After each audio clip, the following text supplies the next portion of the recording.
All right, it's been a long time since I've done a podcast, so here we go. This podcast is going to be about Bulgaria. I was fortunate enough to spend 2 weeks there.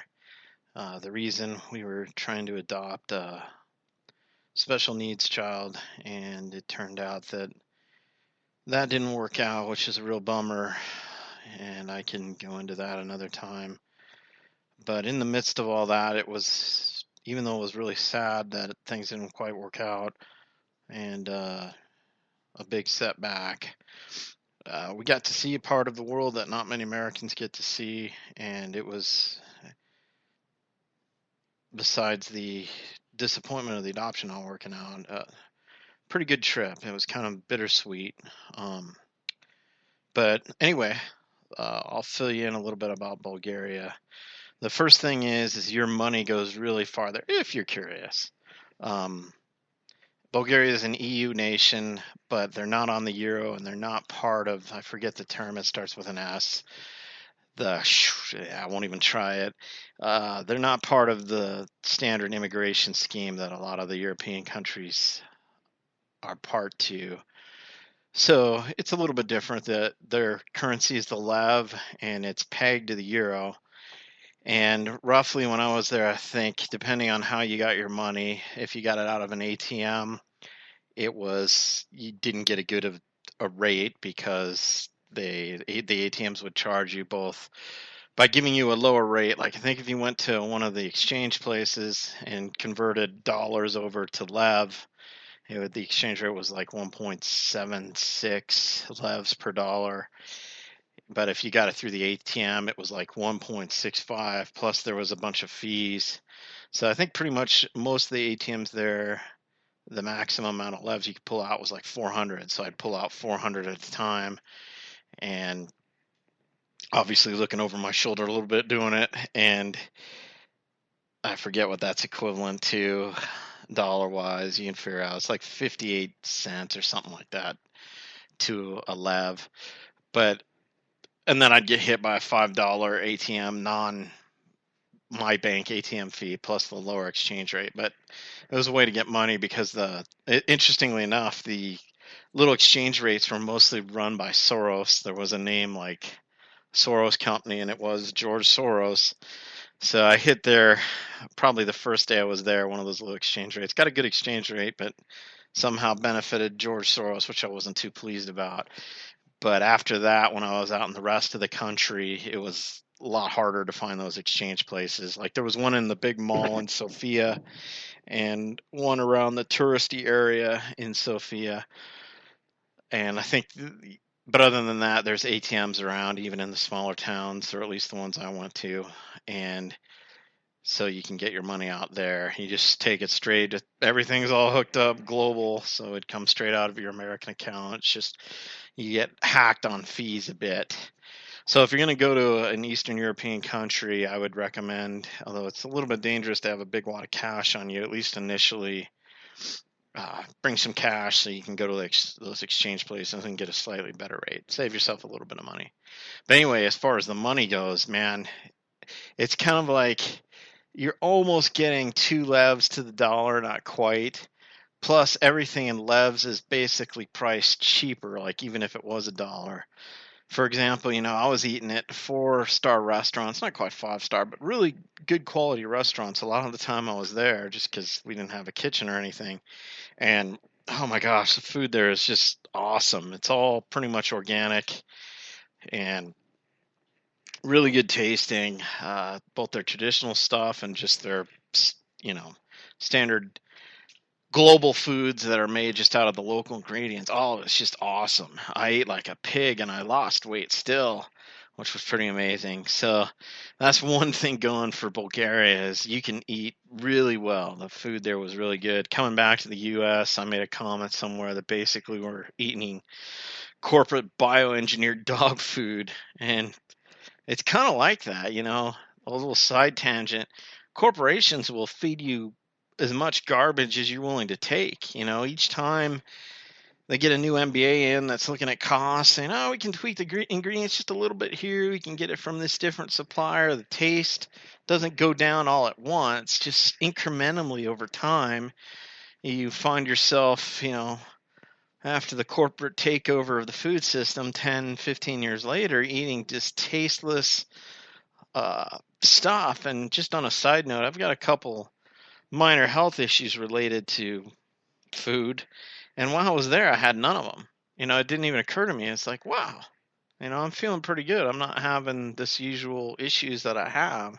And I totally attribute that to A, we were walking around maybe a little bit more than I usually do, but B, the food. And again, I was eating lots of it. I mean, simple stuff. Like I walked into this one little restaurant and they had like a lunch special for chicken soup. And it was like, like 230 lev. So a little like a $1.30. And I'm thinking it'll be like a little bowl of chicken soup. So I get it. It's just this huge friggin' bowl of chicken soup. And it was like the best chicken soup I've ever had in my life. Just simple things like that. So I don't know. Bulgaria kind of appeals to me because A, I can eat better food. I can afford to eat out all the time and I'll be healthier. It's like, dude, why not? Why am I not living there? So I'll talk more about that in a little bit. But anyway, your money generally goes far.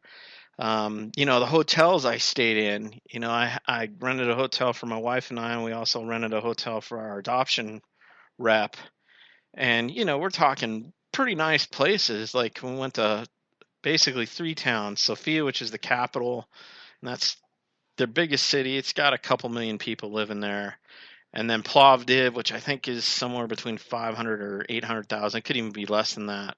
That was the nicest city. I'd really like to live there. And then we stayed a week in a place called Targovishte, which is a smaller, medium-sized town.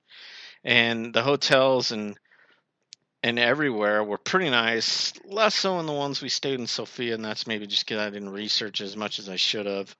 But the Targovishte place, great hotel. I think it's called Hotel Idol, and a nice restaurant. I mean, this tiny hole in the wall, but they had a menu that was just like 5 pages deep of stuff, and all of it just good. I would hang out with our adoption rep. He turned out it was an awesome pairing for us because not only was he our adoption rep, but he also had a master's in international security and relations. So he and I were talking. My wife would go off to bed, and on the nights when didn't have a ton of stuff to do, and he and I would talk about what's going on geopolitically, and I'll get into that, some little insight for Bulgaria. Went over the food, how it's so good. A little bit interesting. Alcohol again was dirt cheap. The beers tasted really good. I'm not a big drinker. I don't want to come off like I never have a drink or anything, but I very rarely get drunk, both because I'm a Christian and because I just don't really desire to anymore. It's kind of weird. But, kind of in a festive atmosphere, at least in the beginning of the trip when things were going pretty well, to sit back and have a beer with dinner. I didn't think really twice about it. And it was, a little bit higher alcohol beer. A couple nights I had 2 of them and I could feel it. And they also have this national drink, which is some kind of whiskey rum thing called rakia. I forget exactly how it's made. I brought some bottles of that back with us, but basically it's a more sophisticated drink. You're not trying to get drunk with it or anything, but you take it, drop a cube of ice in it to kind of water it down just a little bit, and then drink it, and you just feel it burn all the way down as it goes down. It's like, I think it's 80 proof or 40, 80 proof, 40% alcohol. So, but anyway, I enjoyed all that stuff. So the food, tipping's weird in Bulgaria.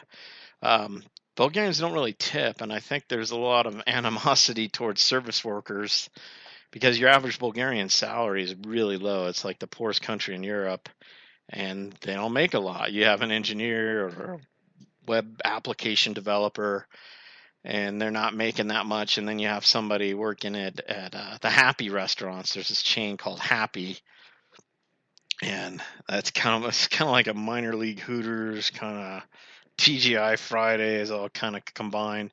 Food there was excellent. And the reason why our guide took us there, he said, I'm not trying to, oogle the girls or anything. It's just the pictures that they show. They've got a menu in English, and the pictures that they show are exactly the food that you get. So we ate at those places a couple times. Really good food as well. Um, but yeah, tipping, like my Bulgarian guy's like, no, like the first time I'm thinking 20% tip or whatever. He's like, what are you doing? Stop. At this one restaurant, I actually in Turgovici, the smaller town we stayed at, I tipped, and the lady actually came back and gave some money back to us, which is kind of encouraging because you read a lot about Eastern countries or Eastern European countries, how they're a bunch of scammers.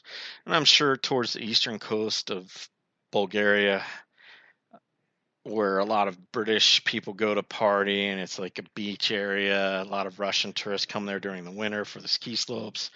I'm sure there's rip-offs there. Our guide was talking about how he's from a town called Bonsko, I think it was called, and it's basically charge the tourists as much as you can get away with. But where I was, everybody was really cool. I never had any problems with that, I know of anyway. People trying to rip us off, with the exception of maybe a little bit of haggling. I could have done a slightly better job on our first day there when I didn't really know what was going on, for buying some souvenirs near the a big chapel in Sofia, which is kind of cool. There's a story where the Turks, when they took over Bulgaria at one point, they brought a big cannon and were going to level this place, and the cannon wouldn't work. So they turned it into a mosque, and then when Bulgaria got its freedom, they turned it back into a church. It was some of the most beautiful places in Bulgaria as far as seeing the sights were actually in these chapels. There's a couple in Sofia. There was one in Plovdiv, probably more than one. But the idea is when you went in, you didn't want to take pictures. You probably could have whipped out your phone and taken a couple pictures, and no one would have said anything. Supposedly non-talking, but people were talking. Our guide was pretty devout, at least somewhat. Their version of Orthodox Christianity. So when he'd go in, he'd do the cross and was very respectful. But he was talking in there, and he didn't seem to think it was any big deal. And so were others. But it's kind of cool because the most beautiful parts of the country you can't really take out because you're not supposed to take a bunch of pictures in there. So they get to keep that. And I think that's kind of cool. But anyway, back to tipping. Bulgarians don't tip. Like 10% tip is really good. So, it's so ingrained in me as an American to tip all the time. I just either round out the bill. That's what my guide told me to do, or leave 10%. Safety wise, to me, it was really safe. I guess I've read some horror stories online. Basically, Bulgaria, you've got kind of the northern mountain range, and Sofia is kind of like up in there in a valley with hills all around it, except for the way you come in. That's their biggest city. And then you've got kind of the lower flatlands. We were in a city called Turgovici, which is kind of a little bit east of the center, and kind of up towards the Romanian border. Bulgaria's got Romania to the north, Greece to the southwest. I forget which countries directly to the west. I could look at a map real quick, but the countries we mostly talked about with my guide, and then Turkey to the southeast. And an interesting tidbit about Bulgaria too is, like, a lot of times, like you talk to waitresses and stuff, and you'll say, "Hey, can I have the tip?" And they'll say no with their head motion. But in reality, it has something to do with, in Bulgaria, I guess when the Turks were in control at one point, they'd cut people's heads off by going up and asking them if you were a Christian or will you convert to Islam, and you either wagged your head yes and wagged your head no, and if you did the wrong way, the Turks would cut your head off. So in Bulgaria, the yes became no and the no became yes as a way to get around that. But it's kind of confusing now because there's more of a Western influence, and that's starting to change. So you just kind of got to be careful, when you say, like, bring the bill, just kind of, try to get them to verbally say they'll bring the bill. As far as English speaking, surprising amount of English speakers. I guess Bulgaria wasn't part of the Soviet Union, but it was a communist country aligned with the Russian bloc. So the older people tend to know Russian. Younger people, unless they work in a resort where a lot of the Russians come during the winter, because I guess it's even dirt cheap there for the Russians. uh, they tend to know Russian, but the rest of the country's really into English. When we were watching the TVs in the hotel room, I'd say over half the channels were in English. It was kind of sad, really. My guide remarked about like Civilization 5 and cultural victory. It's kind of, in a way, that's kind of what's going on. Although apparently they don't pay for anything. They steal all their music and all their movies and stuff from online sites. Um, so kind of a bummer from an American perspective when you're dealing with intellectual property. As far as acceptance of foreigners, um, when I was there, I'm a big dude. I've got a beard. I bought a bunch of new clothes to go to Bulgaria, and I bought clothes that were too big, so I kind of looked like this frumpster. So I really stood out. So typically, what would happen is a Bulgarian would look at me like, boom, eye contact, know that I'm a foreigner, especially in the smaller town of Turgovishti. Not so much in Sofia, a little bit in Plovdiv, but especially in Turgovishti, I get like the 3-second stare where they'd look at you, ponder you, and then look away to not be disrespectful and not look at you again. Now the older kind of babushka ladies, that's my word, the kind of more Soviet style dressed over 50 ladies, because when we were there we had the child that we're trying to adopt with us a lot of the time. um, they, I think they kind of knew what was going on, and they'd give us a 4-second scowl, like, "What are you guys doing with the Bulgarian kid?" They didn't really. I don't know if they liked that or not, but after the 4-second scowl, same thing. They'd look away, and that'd be it. But anyway, where was I? Acceptance of foreigners. Um, I think like in the smaller towns, you would be accepted if you had like connections or spent a lot of time in the community. But Bulgarians seem mostly kind of reserved. They are helpful though, like if you got lost or something, like my guide would it's funny because all the locals don't know where they live. I couldn't, by the time I left, I maybe had like a 20 to 30 word vocabulary in Bulgarian. I might be pushing it, maybe 10 to 15. And, thank you, stuff like that, mercy, or blagodaria.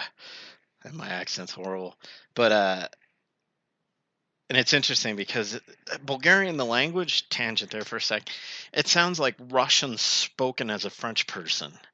Um, it doesn't really sound like Russian at all, although I guess Bulgarians can understand Russians to some degree, but Russians can't understand Bulgarians. They're kind of a similar language. And another thing I didn't know is that basically Macedonian and Bulgarian are pretty much the same. Like my guide said, he can understand about 80 or 90% of Macedonian, and I guess up until recently, Bulgaria or Macedonian, the language was called Bulgarian Macedonian or something like that. So they're pretty much the same language, just slightly different dialects. Um, but yeah, there are some Western influence words like perfecto, super, merci for thank you. There was an influence there, so their language is pretty much set, but there might be kind of a little bit of influx of Western concepts and stuff. So, but anyway, it sounds almost like somebody speaking French or Italian, but it's its own thing. And from what I understand, it's pretty hard to learn. Though my guide said that he knew lots of people who were foreigners living in Sofia who could get by once they learned, 100-word vocabulary, 200-word vocabulary. Um, they could get by. But the larger thing, I think in Sofia and to a lesser extent Plovdiv, you'd probably do okay as a foreigner. In the smaller towns, it might take a little bit more effort to be accepted by the locals. Not that they would be mean to you or anything. The only thing my guide said is, don't go into the smaller towns, their local bars or discos, because they will pound you. He said I wouldn't go in there and I wouldn't take you in there. But he said, like in Sofia and the bigger cities, you're fine. Not that I want to go bar hopping anymore, but just a little heads up. But other than that, I think I was pretty much treated mostly indifferently, with the exception of in Targovici especially, the 3-second, like, who are you? Why are you here? Kind of look, and then, oh, I'm staring, I better look away type of thing. Um, The town I really liked most was Plovdiv. I mean, that was one of the, I think it's like the sixth oldest continually inhabited town in the world, they think. There's like all sorts of ancient, well, not all sorts, but there's some ancient Thracian ruins up on this hill I checked out, which had been built up by the Romans and Ottomans and Bulgarians. There's kind of like, it was mostly just kind of walls and stuff, but it was kind of neat to check out. There's some awesome sights to see in Sofia. You can walk through some Roman ruins that are kind of under this underpass bridge thing, and also kind of outside. There's all sorts of cool little churches to see. The architecture is really neat. I think a lot of the stuff that's in Sofia was built in the 1800s, and Plovdiv, it almost looks kind of like Venetian. I guess it's officially more Ottoman style of building, but you've got all sorts of cobblestone streets. Really neat to look at type stuff compared to what I'm used to where I live in the United States. So it's kind of cool to check all that stuff out. Just for, I'm married. I was there for an adoption, so I try not to pay attention to this too much. But when I was a single dude, I always heard that, especially Ukrainian women, but Eastern women and Eastern European women in general were beautiful. So I was a little curious. And from what I saw, again, I have a beautiful wife, and I was involved in other things, so I wasn't paying that much attention. And definitely towards the end where I was stressed out quite a bit and didn't really, but I saw more beautiful women there than in America, like per average numbers. But it wasn't like they were all like, like boobs falling out everywhere and half naked or whatever. It was more like they were dressed nice, not very flashy, girls that are attractive, but you don't necessarily on first glance, you're not like, Google or, mentally Googling them or whatever. So I'm like, she's kind of attractive. And then you look again, wow, that girl's probably really attractive, just not flashing it. So if you're a single dude, that's probably kind of good because, and again, I won't dwell on this point too long. You probably meet some lower maintenance, beautiful women that aren't showing it off to get attention all the time. But anyway, I'm married. I've got my own beautiful woman, so I don't need to dwell on that.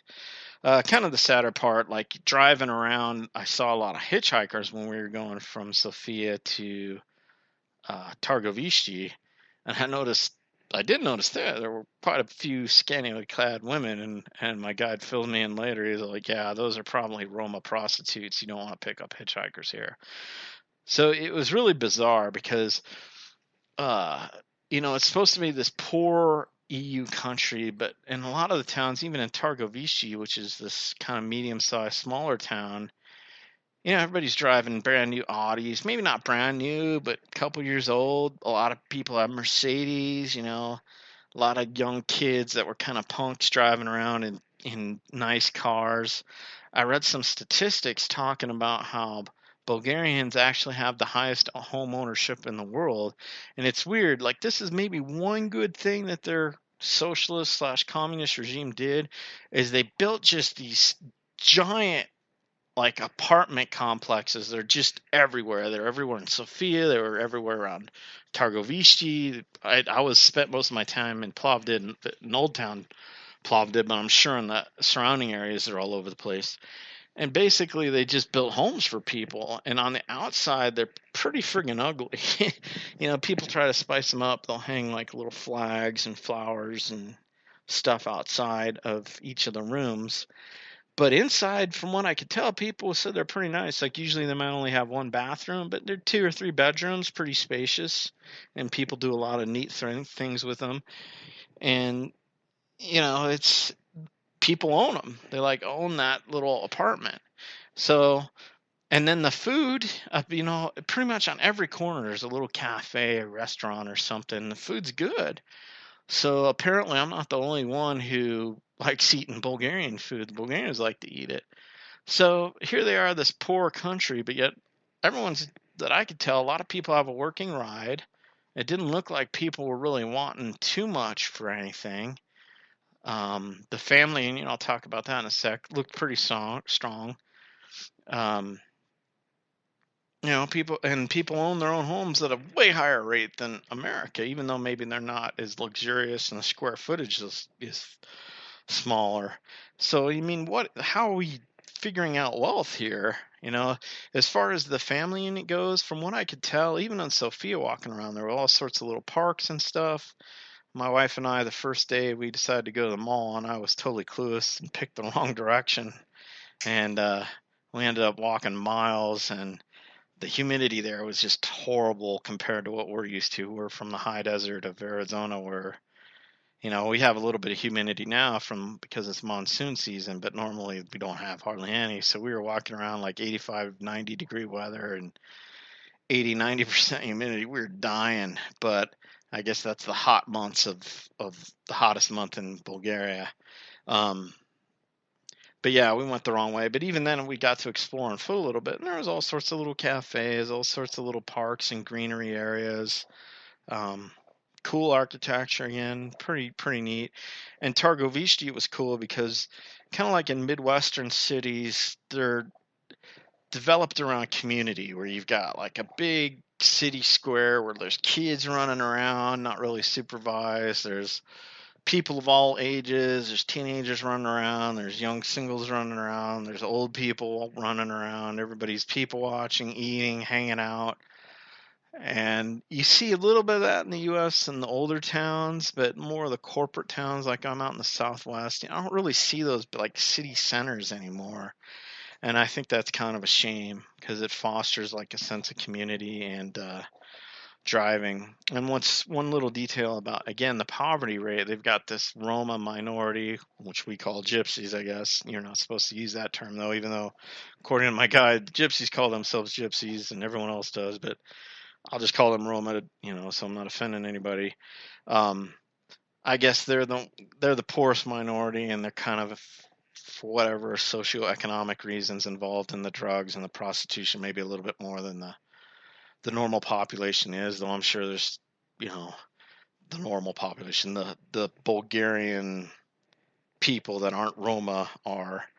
Um, so it's kind of a weird thing. I think they account for a lot of the poverty, and it's kind of gnarly. Like you drive through these little villages on your way to the bigger cities or the smaller, medium-sized cities.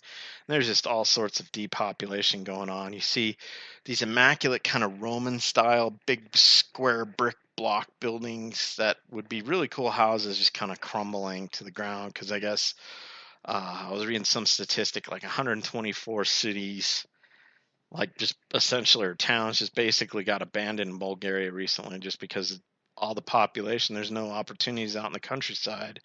Unless you own the farm, there's pretty much nothing to do. So you go into Bulgaria and yeah, so don't pick up hitchhikers.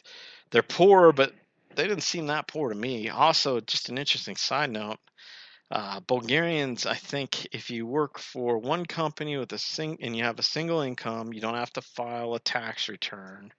The employers take your money out, but you don't have to like do a little paper 1040 easy saying that you paid your taxes correctly. If you do have more sources of income, or if you're married to income, then you do have to file, but it's 10% flat tax. Um, that's pretty awesome. So I was just kind of running the numbers about what it would take to move there. And they have, first thing, you've got to do a long-term visa. And they do have this little thing for what they call freelance professionals, which I might be able to sway. Hey, I'm a telecommuter for an American company. I can support myself and my wife there. Can we live here? So we might look at that in the future. But from what I can tell about taxes, if anybody's curious about expatriation or living abroad for a little while, it's like if you spend at least 330 days abroad outside of the U.S., and you can establish a domicile, meaning, my residence is in Bulgaria or whatever country you're living in. I think, and again, don't take this as legal advice at all, but something like up to like $105,000 that you make is tax free from the U.S. You fill out this form and it's exempted. Federal income tax. Now, different state taxes are a little bit different. There are some states like California, I guess, is one of the worst ones. Surprise, where they still might want some income because they're taxing you almost like they're a little country, and uh, you're they're not so willing to give up your income. Most states aren't like that. If you're out for 330 days, I think you can pretty much say that you're not in that state and don't have to pay income tax if your state charges you income tax. So that might, if you're planning on expatriating, that might actually be something you might want to look into, is actually moving states first and establishing residency in a state that doesn't charge income tax and isn't going to give you a big hassle if you're out of state. They'll let you go essentially. Um, Now, I think you do have to pay federal income, Social Security tax. That's the big gray area. Do you have to pay that in the country you're going to? Say Bulgaria, they have their own social system. Do you pay there, or do you continue to pay it in the United States, or do you have to pay both? So, just from just a recap, my initial looking at it, it looks like pretty much you get exempted from just federal income tax from up to like 105,000 if you're overseas and have a domicile overseas for at least 330 days. Again, not legal advice. But you still probably have to pay federal Social Security tax, and you probably have to pay taxes in whatever country you're going to. Say in Bulgaria, it's a flat 10% tax, though. So think about that. Like that's kind of what got me going about, wow, I could maybe live over in Sofia or Plovdiv for a couple years. It'd be like it cut my effective tax rate, federal taxes, from like 25 to 10%.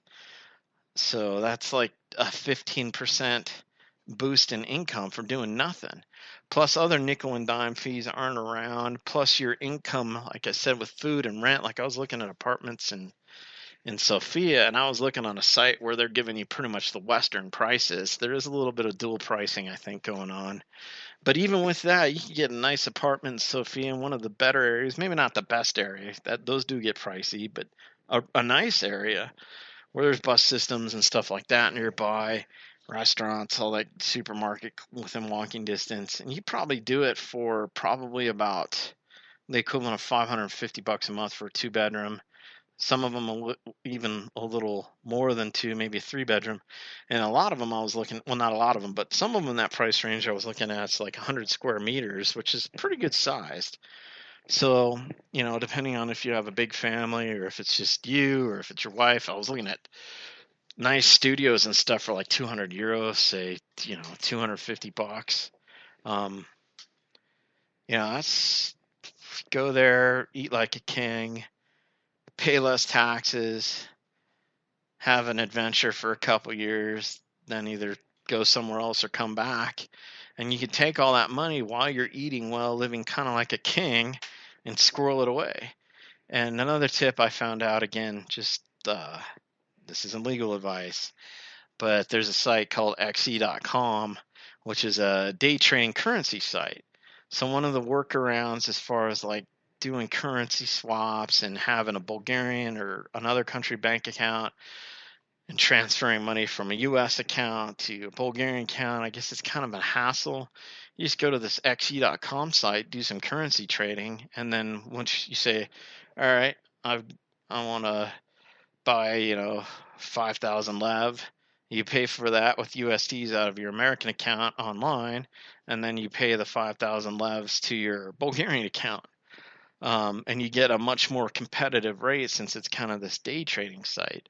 I was reading about that. I'm sure to be in the legal clear, and I think this is a big problem if you're doing expat or living abroad. You really got to make sure and the laws kind of change all the time, both in your local country and both with the IRS. So it's something you got to keep on top of. And when in doubt, pay more money. You don't want to get slammed by the IRS down the road and getting in a bunch of trouble, or even worse with your local country. It says, you can't go back to the U.S. because you owe us a bunch of money. We're going to keep you here. So you'd probably have to be very careful to document when you do those trades and, make sure you're complying with FinCEN or financial crimes laws so that your bank's reporting back to the U.S. bank and everything's above board so you don't get into trouble. But I thought that was a pretty clever workaround. What else can I talk about? Stray animals was kind of weird because they're almost like, especially like Targovici, which is more rural, there were just stray cats everywhere, and there were stray dogs everywhere. The really interesting thing is they were all very polite. Like the stray dogs, they clip their ear to show that they've been neutered or spayed, and then they just let them roam around. And I think people feed them and treat them okay. They're almost like community pets. I mean, they are treated as good as your pet at your house. But I only saw one instance where like a cat, I don't think they spayed or neutered the cats, but a cat was like hanging out too aggressively near this restaurant, and this restaurant owner came out and kicked it pretty good, and it was a little wow. But other than that, the other restaurant that I ate at most of the time at the hotel, it was there would be this little cat who'd show up in the morning and at night, and people would give it little food, and it would, if you didn't want to give it food, it left you alone. Same with other restaurants where there's animals around, especially the dogs. The dogs would like come up to you, and if you just looked at them like "get away from me," they would. They'd immediately turn around and go. So it was a trippy thing, Don't have that in the U.S. and unfortunately, where we're at, they, in big cities like Phoenix, a lot of the spays they pick up, and you've got like 3 or 4 days for somebody to adopt them or something, and they kill them. So it was different. Um, the cars were different. I actually kind of like the European kind of style of cars, and I'm not doing that to be snooty or anything. It's just I like efficient use of space. And I saw a lot of cars which were like four-cylinder cars, but they kind of had this bubble back canopy, almost like a minivan, where you could toss a bunch of stuff. And just, you know, in my life, I've moved around a lot. There's been since 18, there's maybe been 2 times in my life where I lived 1 year, like 7.5 years, and another place, I think I'm going on 3 years where I'm at now. The rest, it was all move, move, move. So I really like having cars that can carry stuff and move stuff. And a pickup truck, for whatever reason, I'm not a huge fan. I got nothing against them. It's just, I drove one for work for years, but just not a huge fan of those for some reason. I'd rather have something enclosed. And I saw lots of neat little vehicles that were, basically these little four-banger cars, frames, but with this big bubble where you could put all sorts of stuff in, excuse me. As long as you could fit it in, as long as your car could pull it with that four-banger. I thought that was kind of cool. And then lastly, as far as Bulgaria, I'll wrap up with just the geopolitical insights there. Bulgaria is a really rich country in a lot of bad ways. Good for tourists, good for people talking about the history, bad for the poor people that have lived there. First you had the Thracians there, and then they got conquered by the Romans and the Greeks. And then you had the barbarian hordes, basically the first conquerors, the first Bulgarians of the Greater Old Empire, I think they called it. One of them who became king of the Old Empire, I think it was one of Attila the Hun's generals. So it was kind of this Turkish Hunnic group, pre-Islamic, that came and conquered the area. And then you had Byzantium, and I wouldn't say I'm that knowledgeable about Byzantium, but it just really fascinates me, this whole side of Rome that didn't fall, that I didn't even know about until later on in life. That was kind of Oriental-ish in a way, had it kind of a cool country, and they conquered Bulgaria back and forth, and then the Russians would come in and conquer Bulgaria back and forth, and the Turks, the Ottomans, would come in and conquer Turkey. So there's just all sorts of movement going through. And it kind of got me thinking, like, I'm not a big fan of the European Union. I think it's kind of Germany, technocracy, New World Order, building a giant trade bloc. Like, originally Christians thought that the EU was going to be the 10-nation last empire that rules the world, and then now there's like 27 nations, and then with the Brits bailing out of it, a lot of other countries might bail out, so there might not even be a European Union. I think there will be, but what form it will be a couple years from now, I'm not so sure. But as much as I'm an anti-European, I think that 10-nation confederacy that the Bible talks is more along the lines of the Club of Rome. If you want to see some New World Order sketchy stuff, you type in Club of Rome 10 blocks or 10 nations. Get some interesting stuff there. I did a podcast, radio show on it. If you want to go to radioinfocyde, infocyde spelled INFOCYDE.com, and go through the archives of Radio Infocide shows, you can download the notes and check out the audio for the Club of Rome.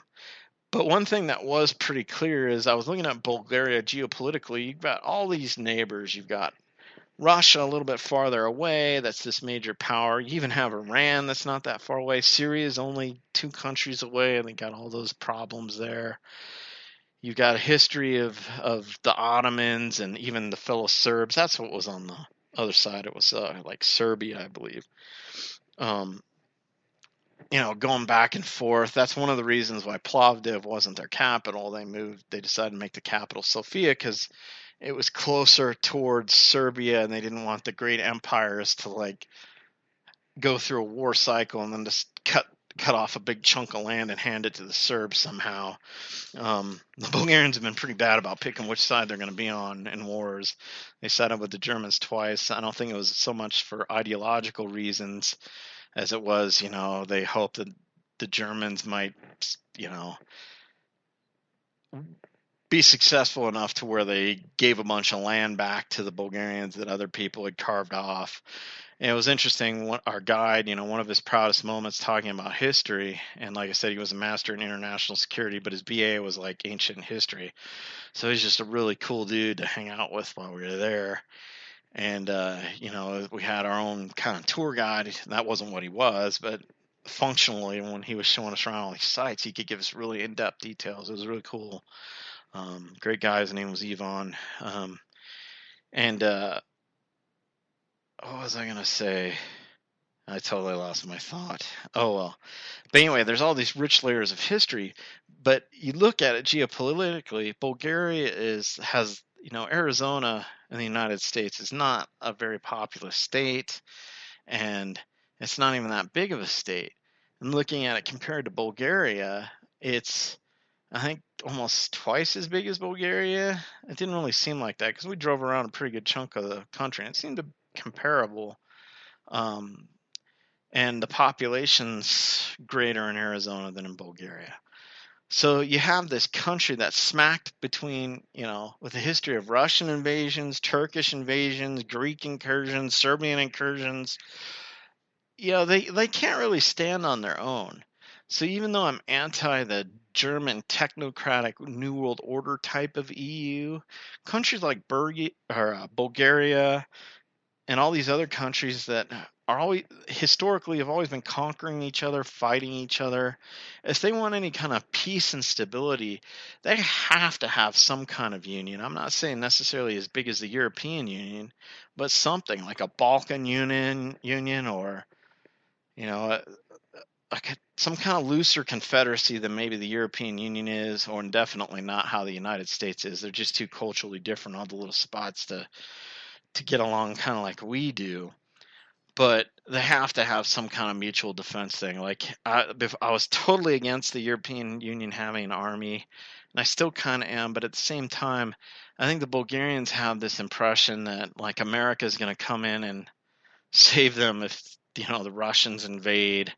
And the Russians, you never know what those guys are going to do now. It's a golden age for them. They collapsed, they recovered, and now they're out expanding and conquering their empire. And America's just not going to get into a nuclear war with Russia over stuff. Russia could do its asymmetric stuff where it says, our tourists are in danger in Bulgaria. We got to send in troops. I don't think Bulgaria really has to worry about Russia invading them. Turks, I think, is the greater fear. And talking to my guide, it's like, what, if the Russians, and this was his opinion, if the Russians invaded us, we've played that game before. They kind of have the same religion as us. They're kind of the same people groups as us, or similar. That would be preferable to having Islamo-fascist, he didn't use those words, I will, conquer us. So, and I told him straight out, we're not going to get in a nuclear war kicking Russia out. I even doubt that we'd send in 100,000 troops to kick Turkey out at this point, especially not with Obama in there. So you guys are kind of on your own, and as they're on their own, with NATO only doing kind of token stuff, which would just get steamrolled if anybody really decided to do anything. They got to have a military. I'd prefer it not be the European Union, but they have to have some kind of mutual defense cooperation, especially as America, just calling a spade, goes into relative decline. We're not going to be able to project power militarily all over the place. They can't keep relying on us to do stuff. We're promising everybody everything, but against the near peer, I think, especially with nuclear weapons involved, who knows what we'd do? And especially with kind of the weak-kneed leadership of Obama just saying, and Hillary Clinton could be worse. She could overestimate American strength and get us into a big thing. I think we have to be strong.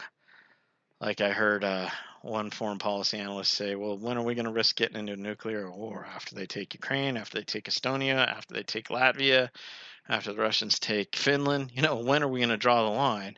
So I do think we have to be strong, and it's better to draw the line up front, but we have to be realistic about what we're going to do. And I think we're leading our European allies kind of down the road. And plus, they're not spending any money defending themselves. Trump is totally right.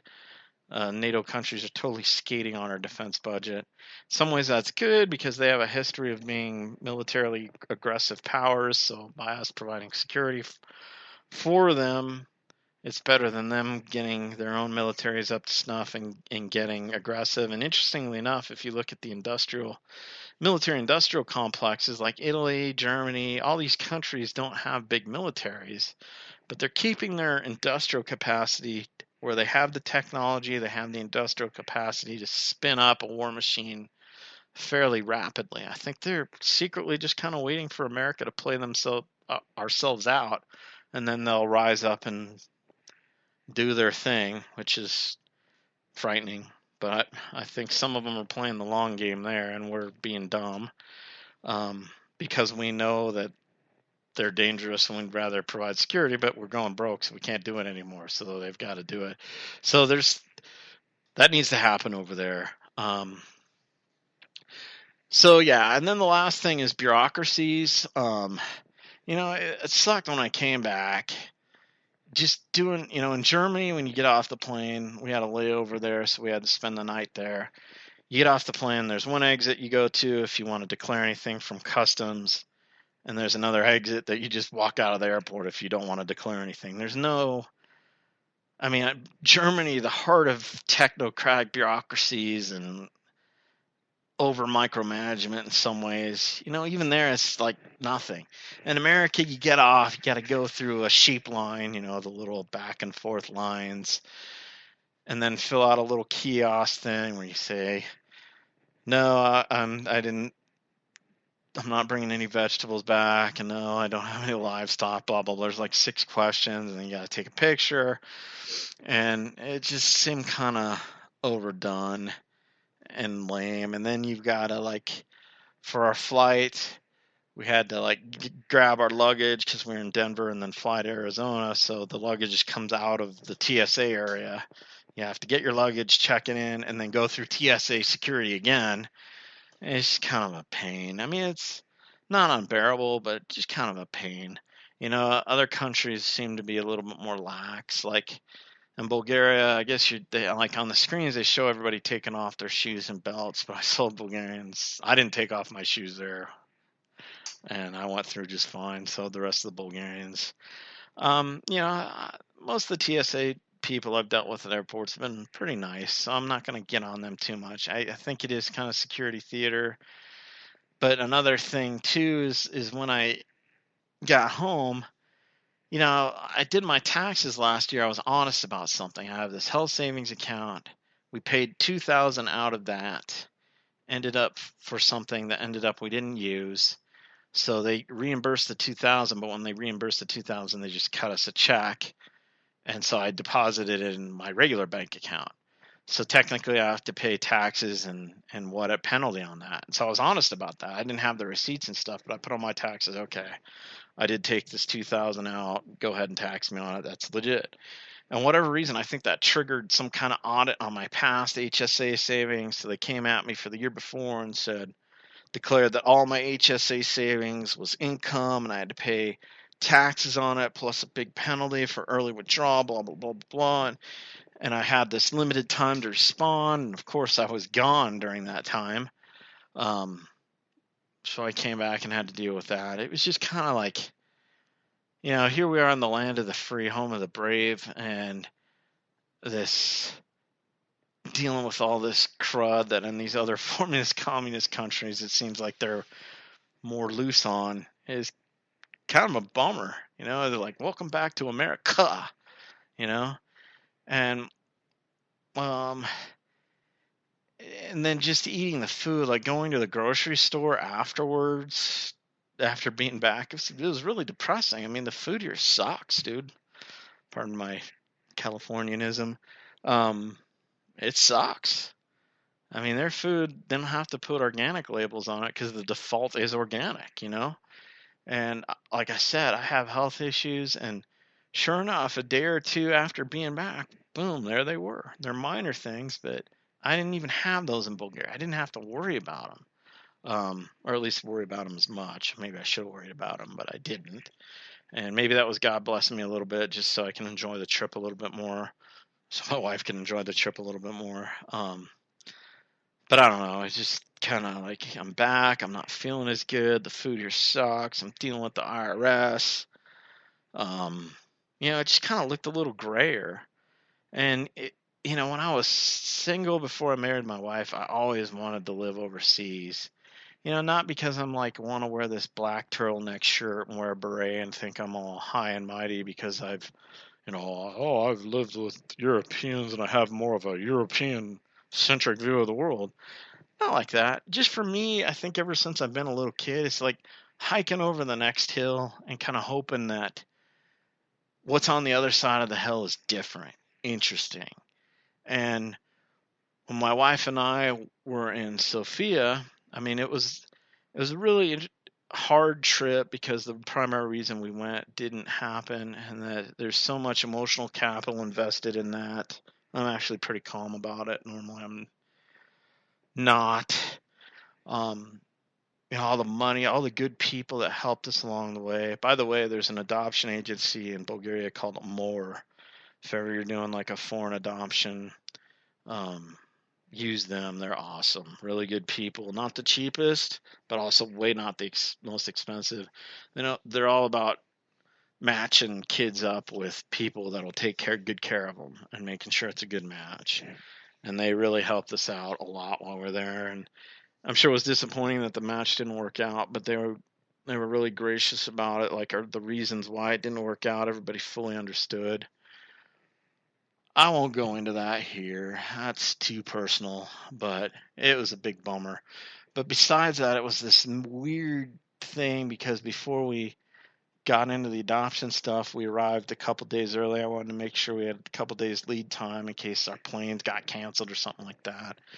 So our adoption guide took us around the city. We had an awesome time with him touring the sites. And then after the adoption stuff, the week we spent with the potential, or with the little boy we were originally going to adopt, we had a couple days. And originally I was just going to say, we're still thinking what we would do. I think we both kind of knew what we were going to do, but we needed to talk about it and stuff, and we're just totally stressing out and feeling horrible. And I was like, let's just cancel the rest of the sightseeing. Originally we were going to go there, do the week, have some sightseeing, go to a notary, say yes, this is our child, we want to adopt them, we're in, do that on a Monday, and then be out Tuesday the next day. We had that weekend and Monday and Tuesday beyond that to see sites.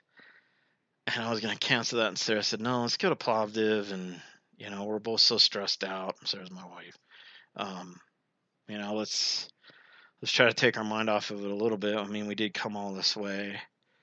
So I'm glad she did that because we, saw some pretty cool stuff. But, so yeah, that was my trip. If you were interested and made it this far, It gave me an appreciation of the U.S. in some ways. I just talked about America, but it's pretty cool. Like they're gonna have a heck of a time even keeping the European Union together. Even though, like I said, I'm not necessarily a fan, but any kind of confederation, and they need one desperately. Um, just because they're so divided. Like imagine if, like in Arizona, we do have like the Navajos and Indians, and they speak a different language, and there are reservations and stuff. And but you know they've got legitimate gripes. I'm part American Indian. I kind of understand that. But generally, everybody, with the exception, and that's another real bummer about coming back. You see what the damage that's been done in these European societies because there's all these little clans fighting for glory, always fighting and killing each other. And then you look at America, and we've got this huge country of 320 million or so people. And with the exception of like some radical groups, we basically have this huge melting pot of people, and most of them get along. And my adoption guide, he said, that's very attractive when other countries look at that. That's like amazing. How do you guys do that? And I think it's this thing that we should try to keep.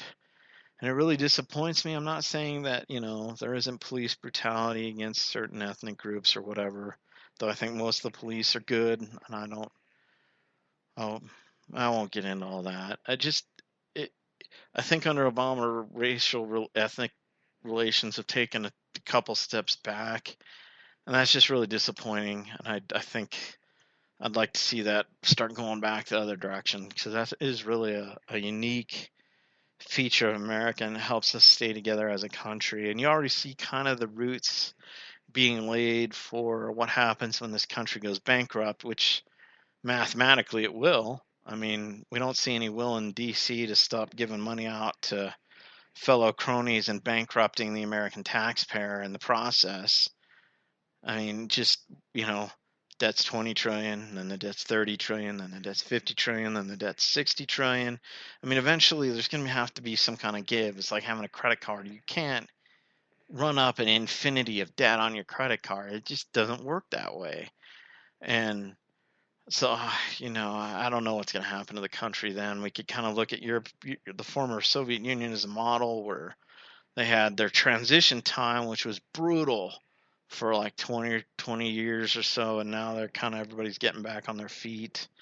I can see the same type of thing happening in America, and without those strong ties, you can see Texas forming its country, you can see California and some other states forming theirs, you see New England kind of keeping its country, then the middle states kind of being a battleground for all these other new fiefdoms that come out. We're basically Europe 2.0. I'd really hate to see that happen, but I could see it down the road.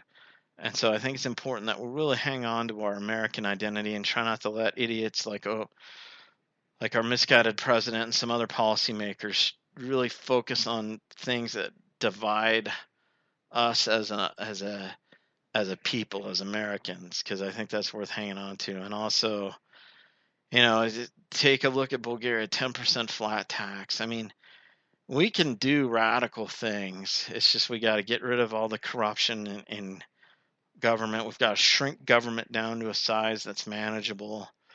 And, a lot of Christians I know, we know that Trump maybe isn't a born again Christian. Maybe he is just kind of a baby and it just happened. We don't know.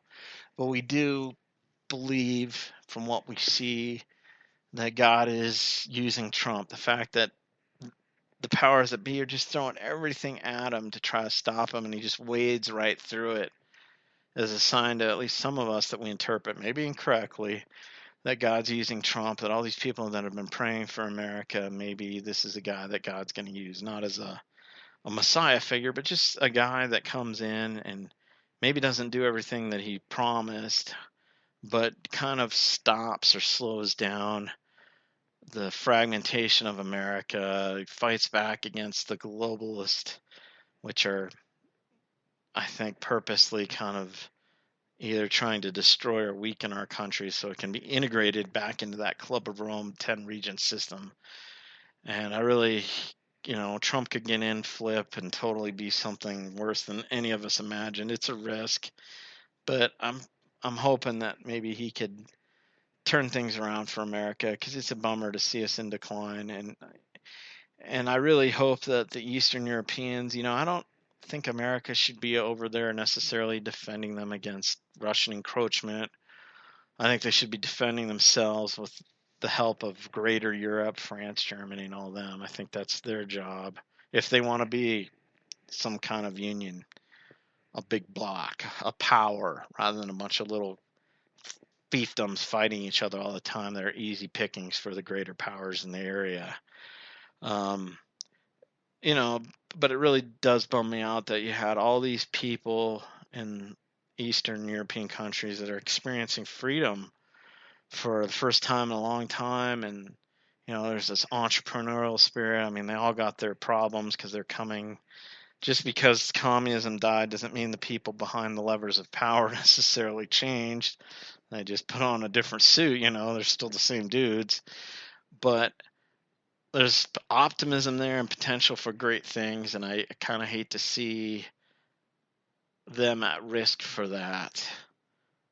So I wish them the best, and kind of more along those lines of going over a hill and expecting something different. My wife and I, depending on how future plans for adoption go, and jobs and all that, I could see us, and we're thinking about possibly living abroad, like in Bulgaria, like maybe Sofia for the first couple years, and then maybe Plovdiv for a while.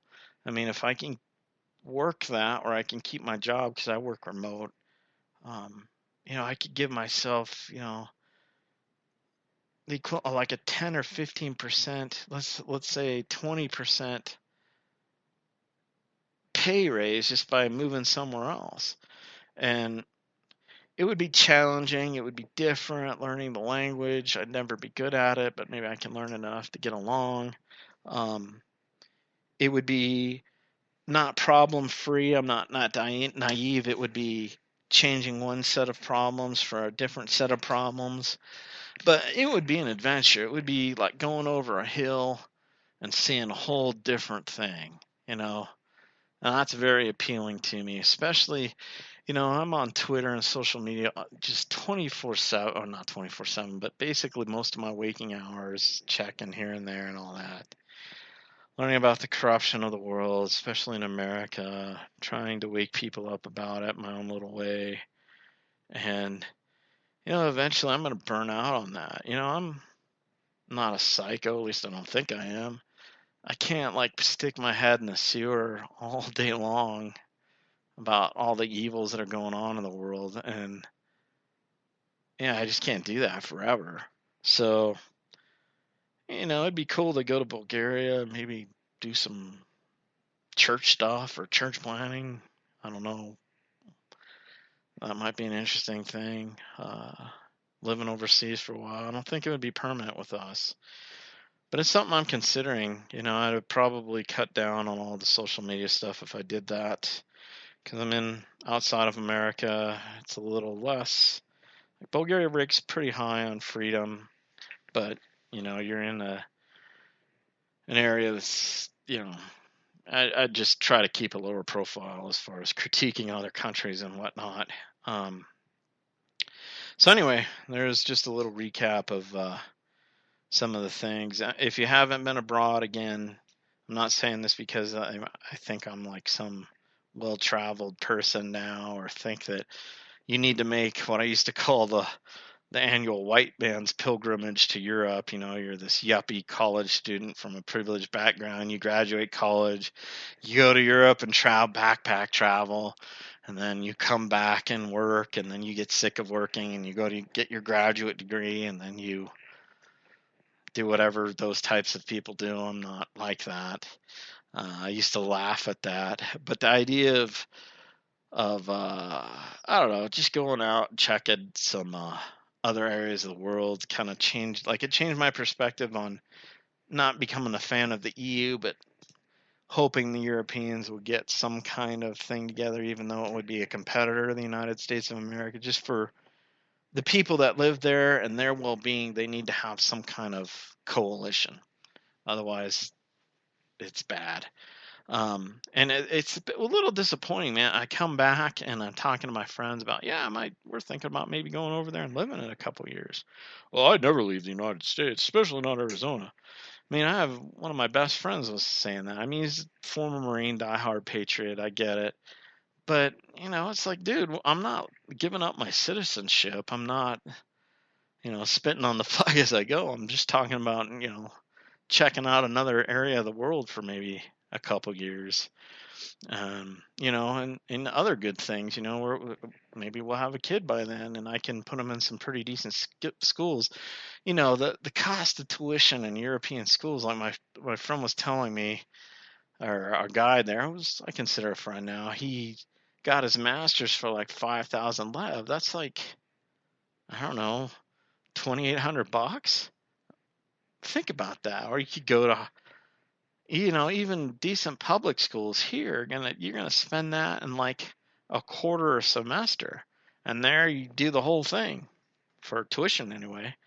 So I mean, it's like on a blog I wrote about it. It's kind of like this. It's like I think America, and I do believe this. I think America is one of the most blessed nations on the world, and even in our relative decline, we still have a ton of blessings, and we should be grateful for all those. And we should again keep trying to push back evil, pray for our country, try to do good, try to call out corruption.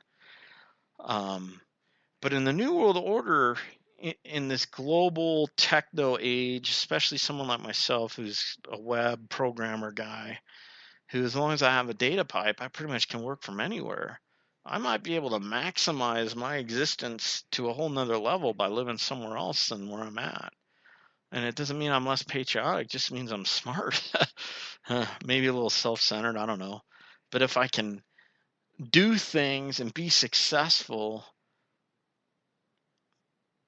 more successful abroad than here, it's something I got to at least rationally consider, right? And I am considering it. Yeah, I could get into some news items and stuff, but I rambled on. Anyway, thanks for listening. Bulgaria was a beautiful country. It's kind of weird. It's the hilly, kind of the mountainous area. When I was there in August, it was pretty kind of brown, but yet you had like lots of areas where there was lots of different types of trees, some of them being pine, a couple other ones. It kind of reminded me of like California mixed with Colorado a little bit. Again, that might differ in winter. The driving, they're a little bit less consistent on staying in lanes and stuff. And I think the speed limit's a lot higher. So it's kind of gnarly driving around. Anyway, it's good to get abroad. I enjoyed Bulgaria. I think it's a cool country. I met some good people there. So if you get a chance to travel abroad, especially if you're younger, man, I'd totally go for it. And again, I'm not talking about trying to become a hipster or whatever, but just it's a good thing. Anyway, thanks for listening. That's it. Oh, just a later edit. One quick thing. I got lost in my train of thought. The tour or the adoption rep, I shouldn't call him a tour guide.